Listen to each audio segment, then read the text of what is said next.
Welcome back to another episode of the Banter podcast. Today, we are joined by Neil deGrasse Tyson.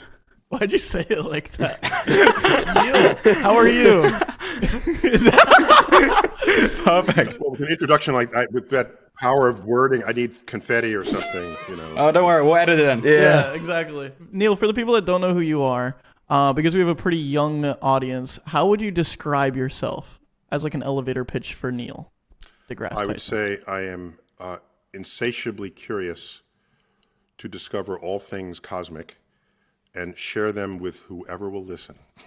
Okay, that's awesome. What the heck? That's such a cooler description. That sounds epic. Yeah, So, if you're so insatiable, are we in a simulation? so that's an important question. I have a good reason to think we're not, or to reduce the likelihood that we would be. And if you want me to spend a minute saying so, I'd be happy to do so. You ready to listen for that? I'm ready. Oh, we're ready to listen. Okay. We're hunkered. Yeah. So the argument that we're in a simulation, it traces back a few years now, and it has to do with, so imagine a civilization that has enough computing power to create a whole world inside the computer on a level of detail where everyone in the computer thinks they have free will. Okay? And so how would you know if you're not one of them? All right? So now take that little universe you created, and they evolve, and then they develop computing, and then they said, oh, we're bored, let's make video games and create a universe within our computer. So if this just continues, then it's simulations all the way down. Yeah. So your argument would be then in this case. So here's my point. So we have Okay, yeah. 999 simulations and the one real place that started it. So if you close your eyes and throw a dart, we're probably in a simulation, would be the argument. But here's the out on that, which is we don't yet know how to create a perfect simulation. Yeah. Okay? No one is thinking that Mario has free will, okay? Definitely not. Man's saving the same princess over and over. Nobody's thinking that. So we're not there yet. So what that says is, of the 999 simulations, we can't be 998 of them because 998 of them know how to make a perfect simulation. So we're either the last one that's still evolving to figure out how to make a perfect simulation, or we're the first one that's real, which hasn't gotten to the first simulation yet. So instead of it being 999 to 1 that we are simulated, it's I think it's down to 1 and 2. It's The you. original one or Okay. the last one. That's my. You know what? I'm gonna take. If I get to choose, I'm picking. We're not a simulation. Okay. Rather than a simulation. Oh my gosh, that is. You know what's interesting about that? Go ahead. I feel like even if I was in a simulation, like to me it's real. So like I feel like I wouldn't even be like upset by it. If that sounds, I don't know if that's like a weird thought, but like I would be like, okay.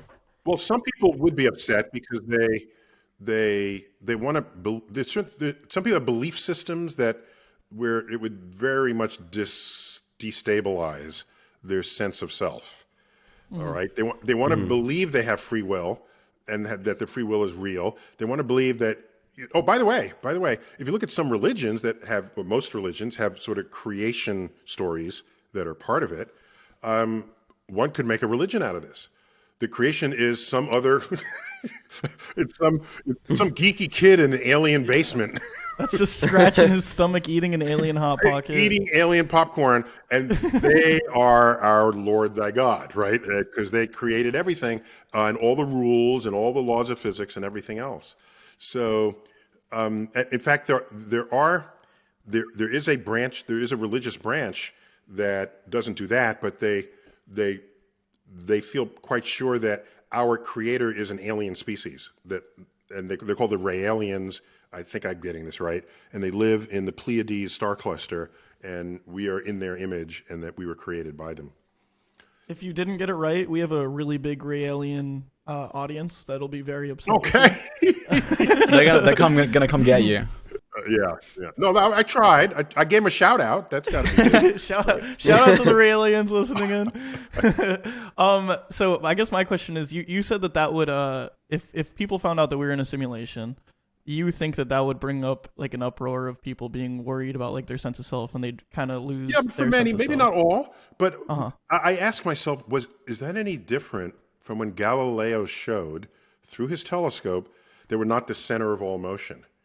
And this was deeply held, especially you can't read biblical Genesis without thinking that what's being described is Earth being the center of everything.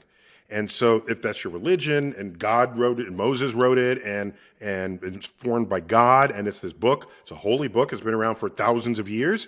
And here's a little 2 lenses showing you that Jupiter has moons that orbit it. Venus goes through phases, which can only happen if it goes around the sun and not around us. There's weird things that it shows you. And that was destabilizing. It's like, oh my gosh, everything we thought was true, everything we valued has to be readjusted. And of course, religious institutions are huge, so they're not going to just disband overnight on this information. So they do their best to first fight it, but then absorb it. There's an old saying, every great scientific truth goes through 3 phases. First, people deny it. Then they say it conflicts with their religion. And third, they say they've known it all along. That's awesome. So maybe that we're in a simulation will go through those 3 truths. Yeah. Oh man, I hope not. You said that people, if we're in a simulation, people's free will is that they're kind of worried about it not being theirs. Do you not think in a simulation people can still have free will, given that computers can handle randomness and make people make things happen that aren't necessarily predetermined? Yeah, so I guess, let me put it another way. So that's an important comment.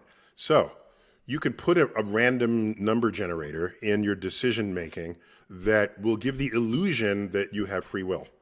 Yes, but at the end of the day, someone programmed in your illusion that you have free will. So it gets very meta, right? You think you have free will because I granted you that power to think you have free will. But in fact, it's drawn from this random number generator. Like it appears random to humans, but it's not. But then we also have random number generators that can be based off. Actually, I'm not sure. It's kind of based off, I think, radioactive particles and atoms, or like you can put a camera in complete darkness and boost up the lightness factor, and you can see the little particles moving around. And you can get stuff based off that. But then I guess that would assume that there's a reality outside of the simulation that it's basing it off. Correct. In fact, the fact that you have, by the way, the radioactivity, so the decay of particles, which is random, it's as random a thing as we have seen within the decay life cycle of the particle. So within the half-life, all right, there's a random decay around that half-life. And so if you try to get an authentic random number based on that, that would be better than the pseudo-random numbers that you would program in that use formulas. Okay, so, but pseudo-random numbers are good for most things, but if you want to really be absolute, you got to go this decay feature. But somebody had to program in that the particle decays at all. Okay, this is a feature of the universe that the snot-nosed alien in the basement put in. So you can't keep going level. It going level and in level a simulation, and level. But let's get an actual random number from this decaying particle. You can't say that. Oh, I hate that kid that programmed this. But the fun part of a simulation is, of course, the people did a calculation, say how much computing power would it take to simulate the entire universe, and that's not what you need. You just need enough power to simulate the universe that happens to be in front of sentient beings. Right. It's like a game. You don't have to load the bit behind them. You don't have to load the bit. Where I'm not looking at it, there's nothing there. Until I pull up a mirror, then you quickly render that, right? So suppose I'm digging in the earth. You don't have to put earth beyond the tip of my shovel, okay? Yeah. And so my shovel goes down, throw in another layer. Throw in the mantle, throw into this. You're in the Pacific Northwest, well, throw in the magma or wherever the super volcano is. So you throw that in and you build it only where there's a sentient being, and that greatly improves the ability to render the universe at the rate at which someone might be exploring it. You're blowing my mind. Oh, by the way, part of me thinks, is there anything we can measure? By the way, gamma rays are very high energy light that comes from mysterious places in the universe. And the energy of gamma rays drops off smoothly, and then there's a point where it drops off abruptly. And we don't know the mechanism that makes it, but most things in the universe don't have abrupt drop-offs. They sort of smoothly drop off depending on what's making the phenomenon. And so it's been suggested by some highly creative people that maybe this drop-off is the edge of the universe in the following sense. Not the edge of the universe, but you can't program infinity into a computer. Yeah.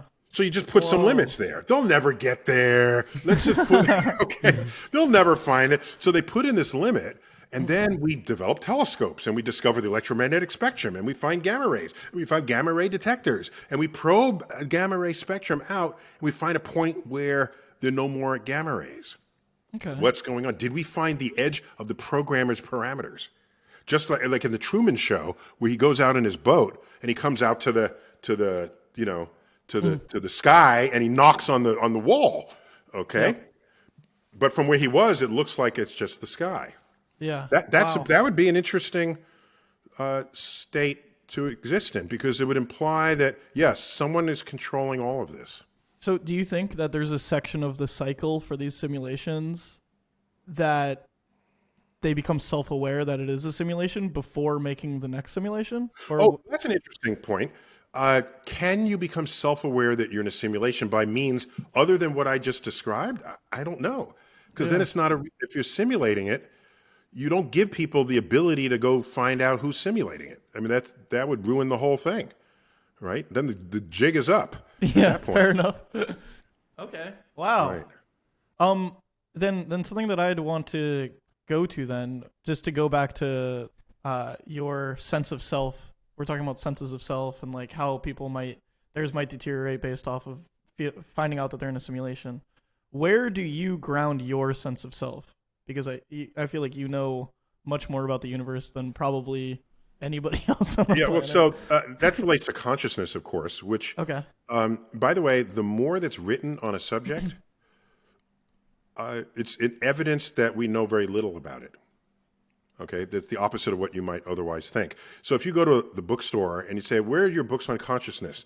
And there'll be shelf upon shelf upon shelves of books on consciousness. Yeah. Say, where are the books on gravity? Then there'd be like 2 books. Okay, We get it. We got it. We moved on to the next problem. So the fact that people are still tackling this fascinating challenge is evidence that we're not really there yet. But I can't tell you how often I wake up and I say, am I still me today, or am I someone else? And I look at people that I walk past in the street and I say, why am I me and not them? What makes them them and me? And so I think about this more than I probably should, because it's a little destabilizing. And what accounts for the persistence of me in every morning that I wake up and I'm me? And if I were not me, if I were someone else, would I even know that? Or is my memory of who I am just whoever I am in the self that I wake up in at the time I do so? Which would mean you could be waking up as a different person every single day and you wouldn't know it. Do you think people like around you would know that you're different? Because if they're also becoming a different person. No, you are that. It's almost unfalsifiable, right?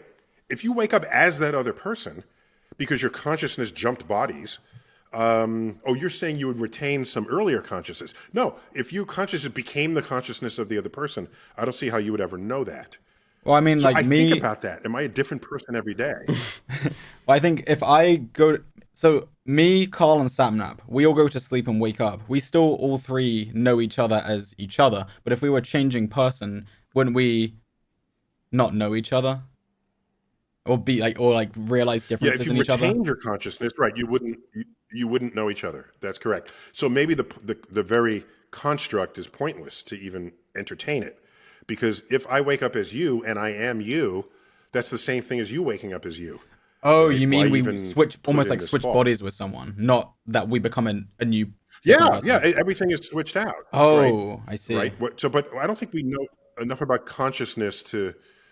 Yeah, maybe we could rule that out. I don't know, but one thing is true: the people who hope that in a multiverse that there's a version of themselves, and could they achieve eternal life because they have an infinite number of multiverses, which means every combination of particles and outcomes is realized, including one where we're having this exact conversation, except where you're from the dark side or something, and you have a Death Star that you're building out in the Yeah, that's in a the lobby. different one. But to be clear, I'm not working on a Death Star right now.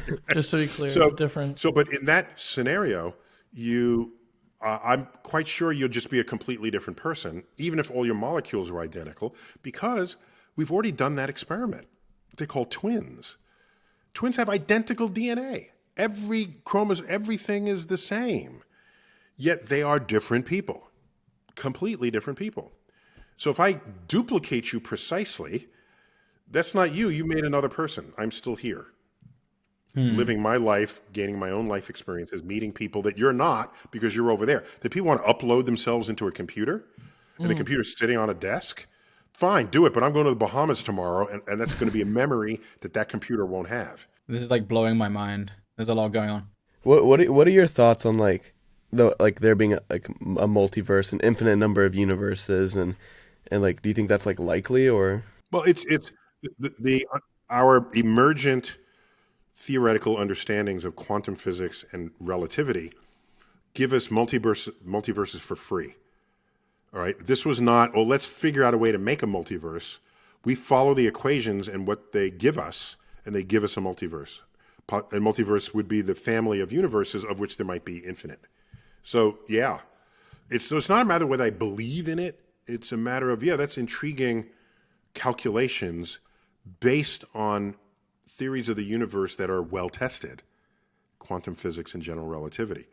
So if they're extensions of those two highly successful theories, we got to give it serious attention. I wouldn't want to visit those other universes because they could have slightly different laws of physics. And the entire molecular structure of your body could collapse into a pile of goo because the force on the electron is different in that universe than it is in this. So I would be very cautious. You have the opportunity to visit another universe, don't take it. Really, if you had the opportunity, you were the sole person that had the opportunity to go to another universe, you wouldn't take it?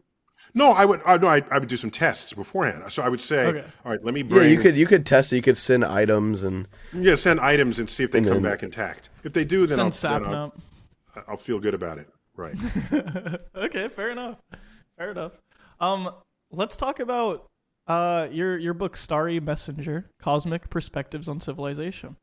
Do you want to get into like a little, for people that don't know, what is like the elevator pitch for that? Yeah. So it was. The book has been gestating within me for decades. Right. As early middle school, I was becoming scientifically literate, and so there I am, 13 years old. I said, this is how the world works. That's cool. And I'm reading books on this, and then I saw grown-ups, like full-grown adults, say things and do things. I said, what? Don't you know? No, what? What? When I was a kid, there was a comet that was coming around, and we discovered it very far away. So the public couldn't see it yet, but we knew about it. But it was big news, new comet discovered.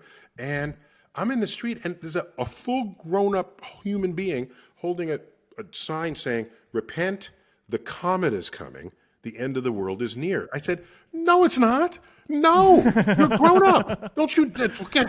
Okay. And so realizing that adults, especially those in power over other people's lives with laws and legislation, that many lack a level of science literacy that needs to be corrected. Otherwise, it is the beginning of the unraveling of an informed democracy. So this book, Cosmic Perspectives on Civilization, is what the world looks like if you're scientifically literate. Yeah, and I got to call out things that people are doing that makes no sense. There are chapters in there. One of them is gender and identity, color and race, law and order, risk and reward, truth and beauty, life and death.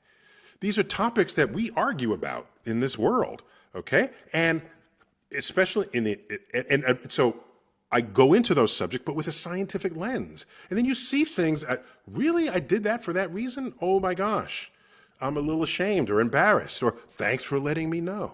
I'll give a fast example, if I may. Yeah, absolutely. One of the chapters is meat eaters and vegetarians. Yeah, I went there. Okay. There we go. You're talking to a bunch of meat eaters over here. Okay, these are warring factions, right, throughout the world. And by the way, if anyone is going to buy this book and read it, you should do so before Thanksgiving dinner. Okay? Oh, no. That's where all the crazy relatives You can be come prepared. Yeah, then you're ready for the argument. Yeah, then you're going to be so prepared. You're going to be like, I'm ready for all of y'all. The crazy aunt, the weird uncle, the flat earther, the crystal healer. You're going to be ready for everybody. That's awesome. So just a quick thing. It encourages you to look at not so much both sides of an argument, but all sides of an argument. Because maybe it's not so binary. Are you with me or are you against me? Is it black or is it white? Are you a boy or are you a girl? Are you this or are you that? And it's like, people, the universe exists on spectra. Okay? I don't look at the universe, is the star hot or cold? Is it near or far? We have ways of thinking about and organizing information to reflect the spectrum on which it occurs. And people so often want to force the variation of what's out there into their limited capacity to think about it in that way. So so an example, let's say you're a vegetarian and you just don't want to kill animals. You like animals. You don't want to, and so you have a humane mousetrap in your basement. You don't want to snap the neck of the mouse. That's bad because you're killing it. Okay, so you trap the mouse and then you set it loose into the wild. And you feel good about yourself. Why wouldn't you? You saved the life of a mouse. But did you really? Because in the wild, the life expectancy of a mouse is between 9 and 18 months because they're swallowed whole by owls who have perfect night vision. They're packed apart by crows. All manner of woodland predators exist to eat that mouse. So the safest thing you could have done with a mouse is just leave it in your basement. And it would live up to years in your basement.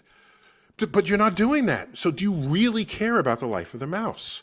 Or is there some kind of virtue signaling you're doing with others who want to protect animal life? And so I'm not here to tell you to stop not wanting to kill animals.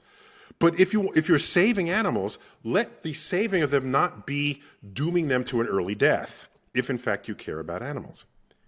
And I don't know if you knew this about tuna.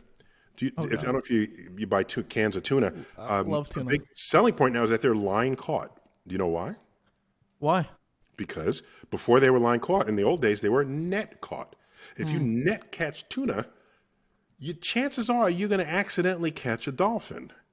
And dolphins are air breathers. If you're caught in a net, you can't come up and breathe air, and you suffocate and die.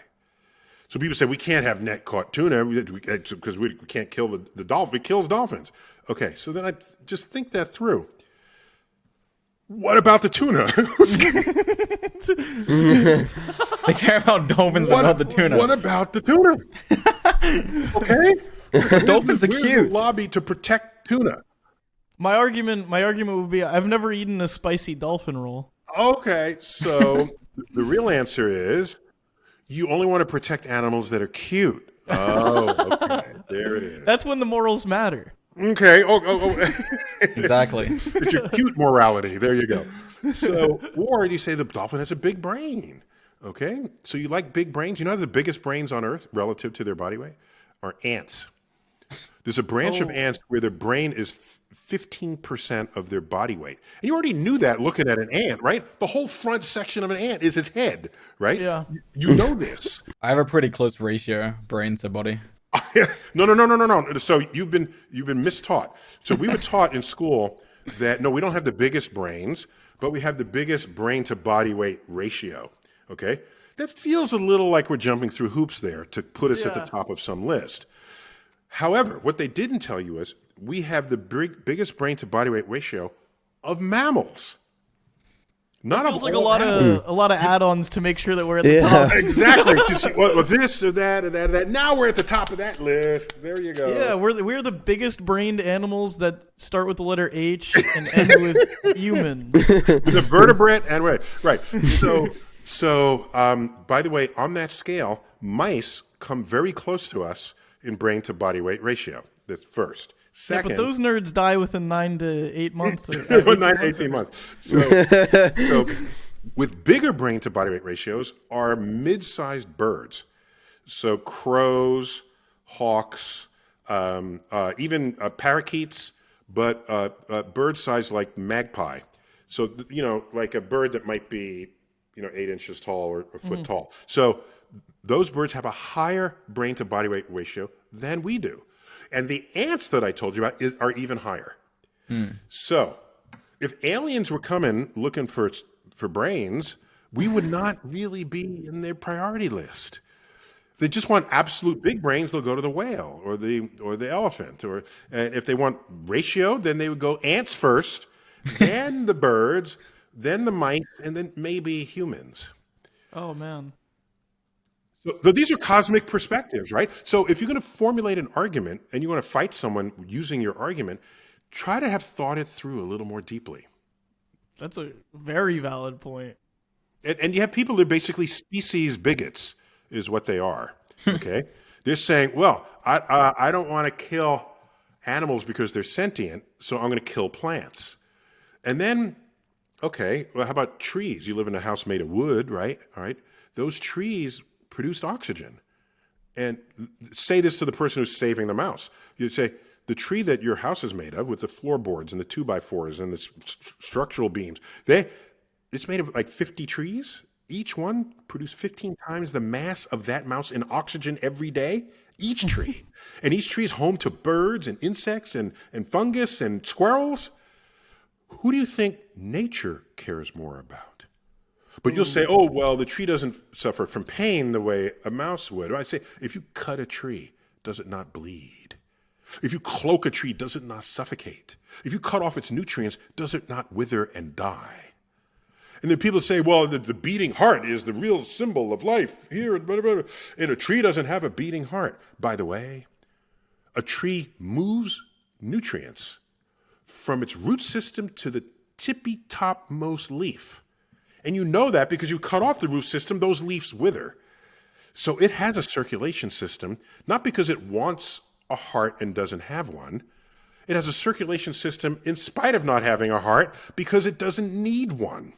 It's better than us. And practically every tree that's out there will outlive you. And you go to the Pacific Northwest, the trees live 1,000 years. Oh, but it doesn't have a heart. So I'm going to cut it down and make a table out of it, but I'm going to protect a mouse that'll be eaten 1 year later.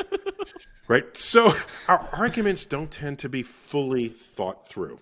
Yeah. And so this book is a celebration of arguments of how to look at your arguments, and it may just dismantle or evaporate right in front of your eyes. That's awesome. Okay. Well, everybody, hey, listen, before we go any further, then everybody needs to get, it's called Starry Messenger, Cosmic Perspectives on Civilization by Neil deGrasse Tyson. You're looking And at another quick one, our brain is so limited because we want to compartmentalize things, right? Are you with me? Are you against me?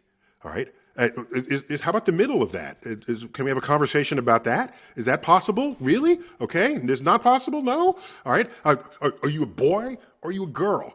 All right. Well, we know, if not from ourselves, from people we grew up with, that there were effeminate boys and there were sort of boyish girls. They're called tomboys, right? We knew there were people who expressed on a spectrum.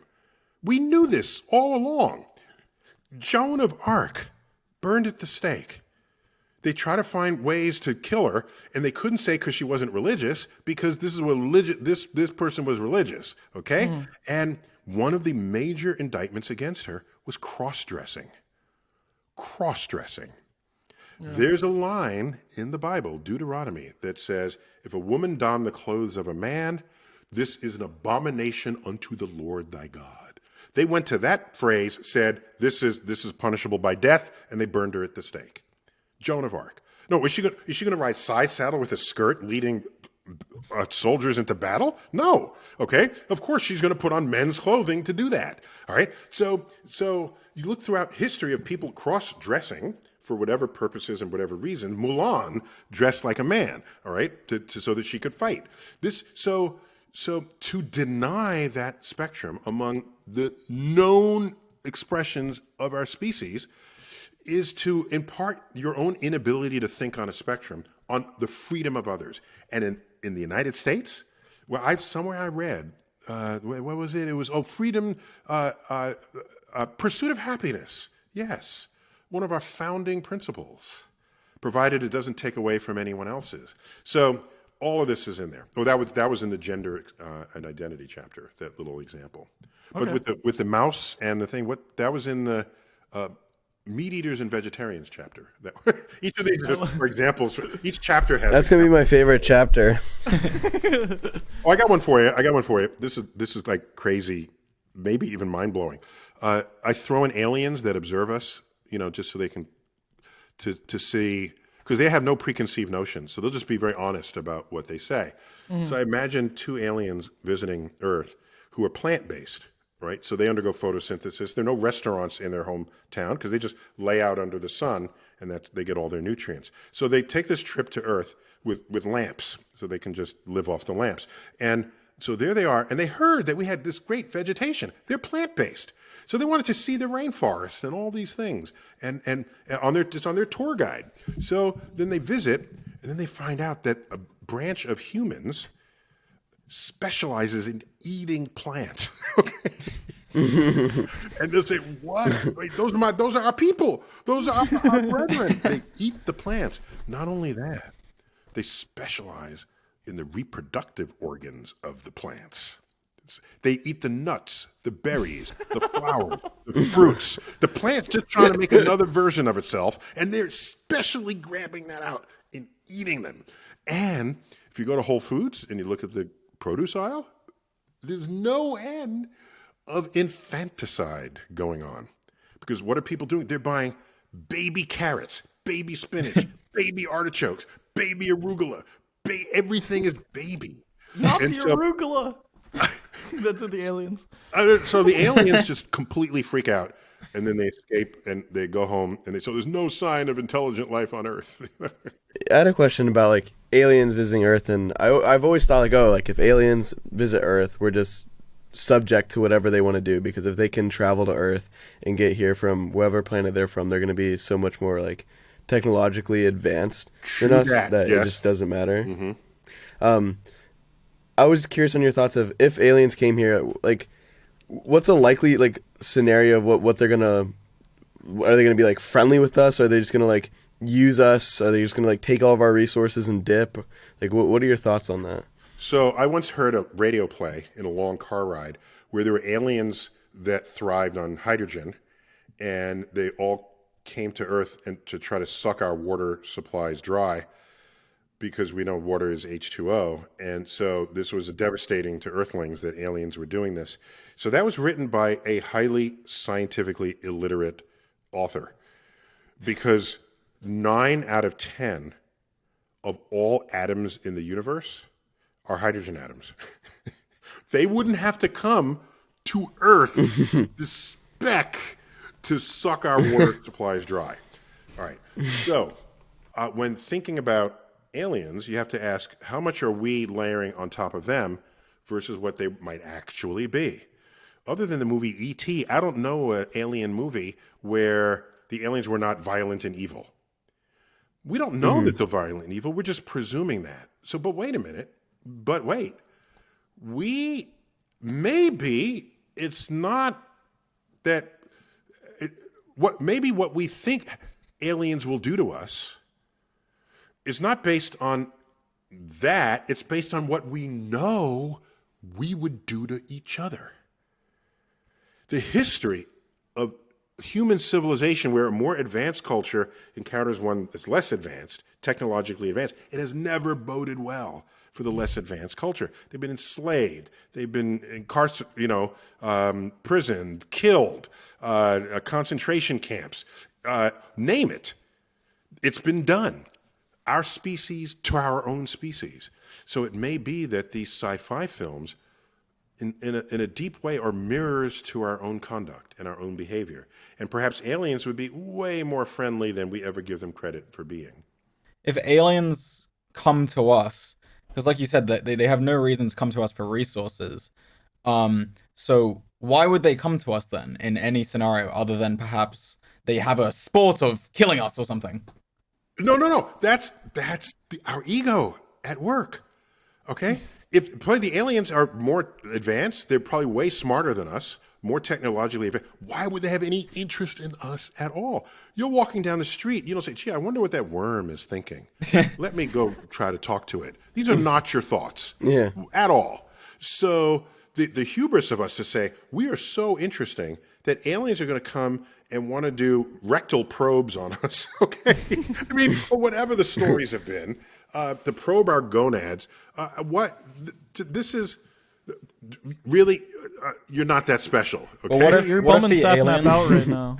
What if the aliens actually aren't as smart as we're saying they are? What if they're just like similar intelligence to us, but they just happen to live elsewhere? But then they're also interested in us because we're kind of smart Wait, they too. built a spaceship and crossed the galaxy. They're smarter than us. What if they're... We haven't left low Earth orbit in 50 years. They're not going to land in a spaceship and somehow be dumber than us. I can't picture that. What if they just specialize in space travel, but they're kind of worse than us in other aspects? They're otherwise stupid? Yeah, well, there's a lot of overlap between weaponry and the ballistics of space travel. So they could be really stupid, but have ray guns that will melt us in our tracks. Fair enough. Okay, wait. Let me add a fun spin to this. Okay, it's now a civilization that is so over the top, complex, and way beyond us that the alien that has now touched base in Earth, is here for for the equivalent of a second grade science project, and they're here to learn about this Earth and humans in this Earth. Okay. Okay, that'd be cute. But they wouldn't look like us. Most life on Earth with whom we have DNA in common does not look like us. Yeah. So we have DNA in common. You're 40% DNA with a banana, by the way. And you say, well, we don't look anything alike. Well, biochemically, you're 40% identical. All right, the metabolism of sugars and this sort of thing. So, or the formation of how you produce energy and how you draw energy from molecules. All right. So biology is not just what you look like and how many arms you have. There's much more going on than that. Yeah. And so that'd be interesting. It would just so if they could shapeshift and then look like us. I'm thinking, for the sake of it, let's even add this. They're coming for this science project. They've already done all the work for us. They know how to converse with us. Even they've learned it all. Who do they say? Hey, can you guys just give me like one person that I could just interview to talk about humans? Who are you sending on the field? Oh, that's a good question. So, the earlier version of that is they land and say, "Take me to your leader," and like, would you? If that happened today, would you really take it to the White House? Like, would you really do that? I just don't know. I don't know if I would. I'm thinking you better go down to your Rolodex and find your nearest scientist. All right. Okay. That's what I would do. Okay. So you figure out they learn how to talk to us. Yep. And they want to know what humans are all about. Send me one person. But then your question was what? Who would be the person that we would send if we you would send? They're like, hey, Neil deGrasse Tyson, big fan. I would totally volunteer for that. Really? I would totally volunteer. Correct. Okay. But what I would do is I would connect them with the president's science advisor, who in recent years now has a cabinet level post. So we have a secretary of science now. Whoa. That person wields huge resources. Yeah. And in the sense that they know who the best biologists are, chemists, engineers, and they would know best who to pair them up with. Otherwise, I keep the aliens to myself. Good point. Yeah, my pick was Jack Black, but I think you'd be a better one. Yeah, we asked ourselves that question before this. I said you. Carl said Jack Black, and Samnap, funny enough, said the president. So Oh, of those three, I'd take me. Yeah, okay. something wrong with Jack Black? We all love Jack Black. Don't get me wrong. We all love Jack Black. No. Everybody loves You're Jack wrong on Black, so I figured the aliens would too. That was my pick. Oh, I have to tell you quick. I was on an episode of Joe Rogan. Yeah. And I did a lot of talking in that episode. And people in the comment thread, people said, "Neil, next time let Joe Rogan speak. Give him a chance." And I'm thinking, this guy's an MMA fighter. Do you think I have to grant him time to speak? He'll take that time if he wants. If he wants it, the boy's going to take it. All right. Yeah. I'm not, I feel like, I don't know, the way I look at it, whenever we have people on, I feel like we have people on sometimes that we're already pretty close friends with, and then that just kind of feels like it's just continuing the conversation. But when it's people like you, it almost feels like it's fun to interview it in a different perspective type okay, thing. yeah, So, I'm your servant, so keep yeah. going. So George, you had a question? Yeah, so I googled you. It said you went to Harvard, and I was actually talking to a friend the other day about Harvard, and I was like, you have to be pretty smart to go to Harvard, and he said, no, you just have to kind of be hardworking and have connections. Do you think everyone at Harvard is smart, or do you think otherwise? So did that person themselves go to Harvard? Definitely not. So why did they believe they understood who goes to Harvard? Oh, This is a question for him. I'm not sure. I was arguing that I was arguing people at Harvard got to be pretty smart, but I don't know. What do you think? So let's quantify this. You ready? Of the these numbers have changed since I last checked, but Harvard might get somewhere around 10,000 applicants for 1,600 slots in the freshman class. They will typically receive at least 2,000 applicants from valedictorians. Okay, so there are more valedictorians who apply to Harvard than there are slots in the entering class. Jesus. So if they wanted to, they could fill it with valedictorians, but they don't. Because, so my read of who Harvard admits is they admit people who they think will one day do something important and famous and then make Harvard look better, no matter what that is. So, for example, on the floor, was it freshman year or sophomore year, there was someone who in high school ran for representative in his state. Okay, it was a state representative, whatever the age at 18 you can run for. He ran for it and he got like 30% of the vote. Harvard took him in a heartbeat. They didn't care what his GPA was. If you're 18 and you think to do that, and you can get 30% of an electorate to vote for you, you have certain abilities that other people don't have, and Harvard wants that. Yeah. They value that. Were you captain of your team? Harvard values that because you not because necessarily you're a better athlete, but that people respect who you are enough to give you that title. Yeah. All right? And so there are things that Harvard values that are not simply academic, because in life, pure academic achievement is not really the deciding factor of things. It's, are you socialized? Are you empathetic? Are you moral? Are you a good listener? Do you have clever ideas? And none of these things don't always show up on an exam score. So, and yeah, by the way, if you're the son of a crown prince, they might give you a slot for that. Why? Because you're the freaking son of a crown prince, and the prince has influence. Okay, and so the schools, above all else, care about their own survival and their own place on the landscape of colleges and universities. So the way that Harvard looks at their alumni, hoping to see like impact on the world from their alumni, Yes. what do you hope to be like the world's takeaway from you as a person? I don't care. It's not how I don't live my life saying, I want to be remembered this way. I don't give a rat's ass who thinks of me or who remembers me.